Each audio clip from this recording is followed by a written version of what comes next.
Chers frères africains, africaines, à Yeoka, je vous salue fraternellement. Je suis Yawale, et si je viens m'entretenir avec vous, c'est que il y a une situation. Et la situation est celle-ci. Suite au visionnage d'une vidéo qui concerne une dame qui a perdu donc son mari, qui n'avait apparemment que mal à la tête. Cette dame travaille dans un hôpital. Elle a appelé donc le SAMU et le SAMU est venu pour récupérer son mari et l'a emmené dans une clinique privée. Et des choses étranges se sont passées pendant le séjour de son mari, qui a eu même à la rappeler pour lui dire de venir la chercher parce qu'il craignait même pour sa vie. Et suite à cela, plus de nouvelles, ayant appelé et rappelé, n'ayant pas eu de réponse. Et finalement, on lui a dit que son mari était mort d'une crise cardiaque. Donc, cette femme est allée donc, pour constater, effectivement, après moult injonctions, parce que les gens ne voulaient pas qu'elle vienne constater, donc vienne voir son mari. Donc, elle a insisté et elle a pu aller voir son mari. Mais le voir partiellement parce qu'ils ont refusé qu'elle puisse s'en approcher davantage. Donc, je vais juste vous montrer une petite partie de cette vidéo et après, je vais vous expliquer pourquoi je rebondis sur cette vidéo. Regardez, je vais remettre la vidéo en marche. Tout seul, quelqu'un qui n'a jamais eu mal de tête, il n'a jamais rien eu. Il est tout seul à l'hôpital, dans une chambre froide, emballé de drap blanc, soi-disant Covid. Alors si, pour tous ceux qui publient et tout, qui sont dans les hôpitaux, il y a des aides-soignantes, il y a des médecins, il y a des infirmières. J'ai des amis partout. Vous voyez comment on emballe les corps de Covid. Le mien est dans un drap et je ne peux même pas. On me dit ne touchez pas madame, ne touchez pas madame. Mais laissez-moi au moins faire mon deuil, merde. On m'interdit de voir mon mari vivant, on m'interdit de le voir mort. C'est quoi ce délire? Eux-mêmes ne sont pas protégés. Ça veut dire que ce n'est pas un malade de Covid. Mais qu'est-ce qui se passe? Je veux faire mon deuil. Je veux savoir de quoi est mort mon mari. Je veux qu'on me dise. Voilà, en fait, ce qui se passe. Les gens prétendent que le mari de cette dame est décédé du Covid. Mais pourtant, apparemment, lorsqu'elle rentre à la morgue, son mari est emballé dans un drap comme quelqu'un qui n'est pas mort d'un Covid, puisque ceux qui sont morts de Covid, on les emballe dans des rousses, alors que son époux à elle se trouvait dans des draps. Et le personnel donc qui a accompagné cette dame à la morgue, ils n'étaient même pas eux-mêmes protégés.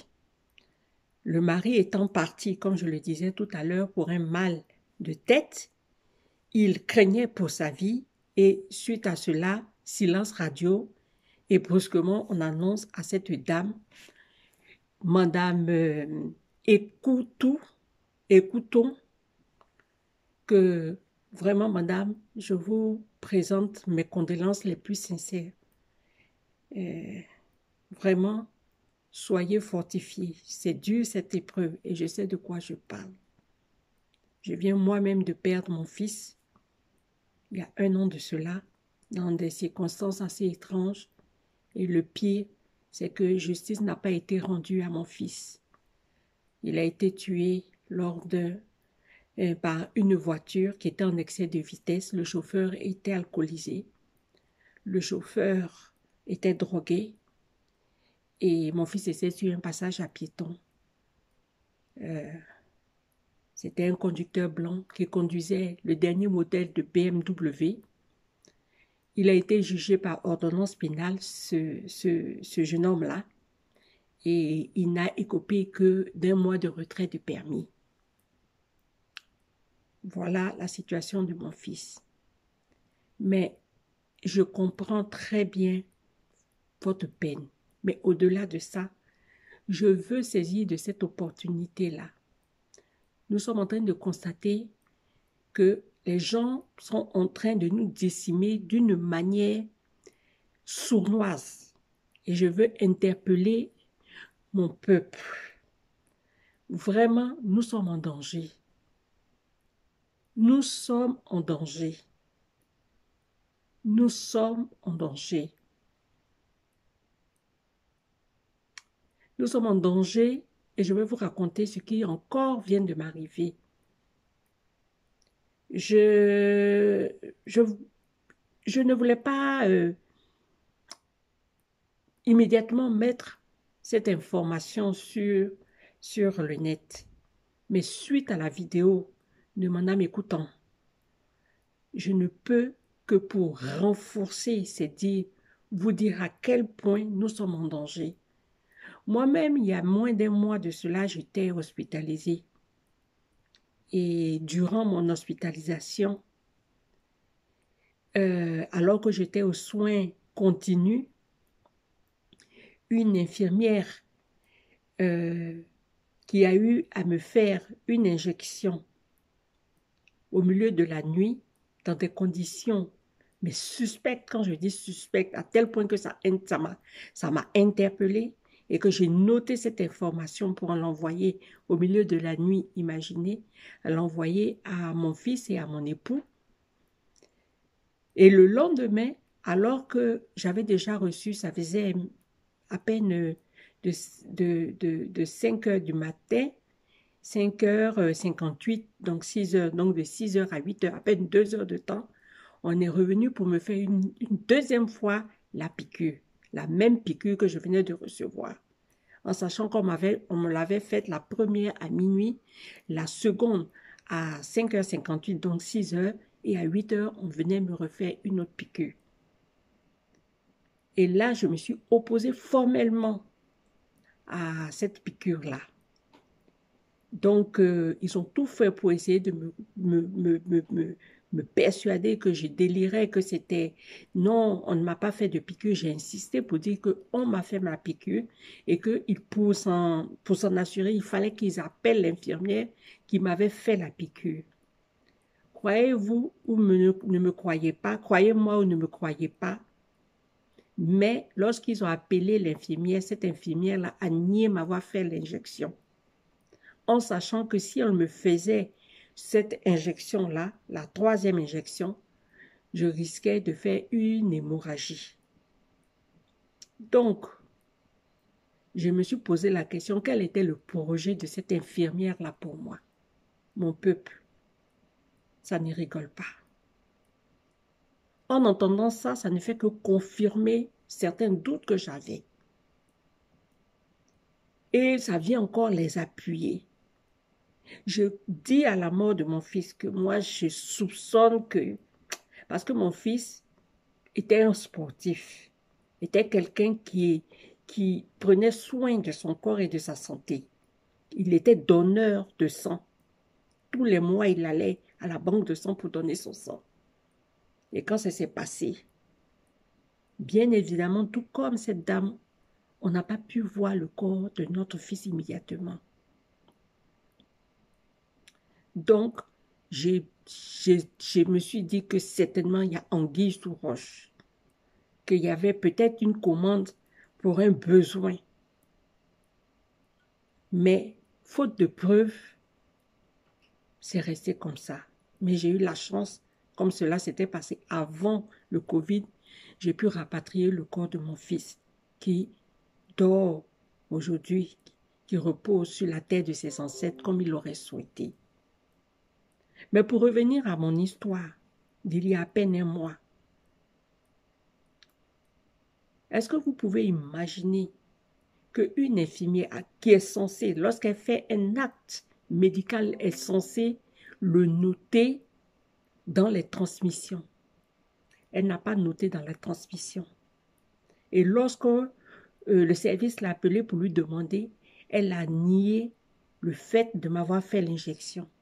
Et n'eût été le fait que je suis quelqu'un qui fait très attention à ma santé et à ce qu'on me donne dans les hôpitaux. Mais Si j'étais quelqu'un qui se laissait influencer, qui ne connaissait pas son protocole de soins, j'aurais accepté qu'on me fasse l'injection et certainement que vous ne me verriez pas encore en train de vous parler. Ça rigole pas. Ça rigole pas. Quand ils ont dit qu'on est en guerre, là, il y a longtemps que nous, on est en guerre.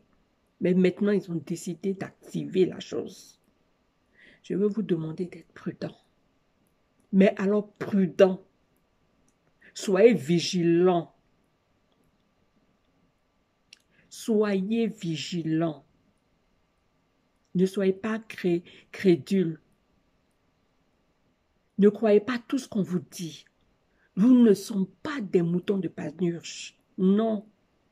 Faites attention. Il vous sourit, mais il vous poignarde. Il vous sourit, il vous tue. Ils vous mettent en confiance. Ils sont rusés. L'ennemi n'est pas loin. Tant que cela ne vous est jamais arrivé, vous pensez que ça n'existe pas. Vous pensez que ça n'existe pas. Oui, on est des frères, un patati, des patatas. Mon œil. Soyez prudents, mon peuple. Soyez prudents. Vraiment, mon dame, écoutons. À vous, je dis Yako.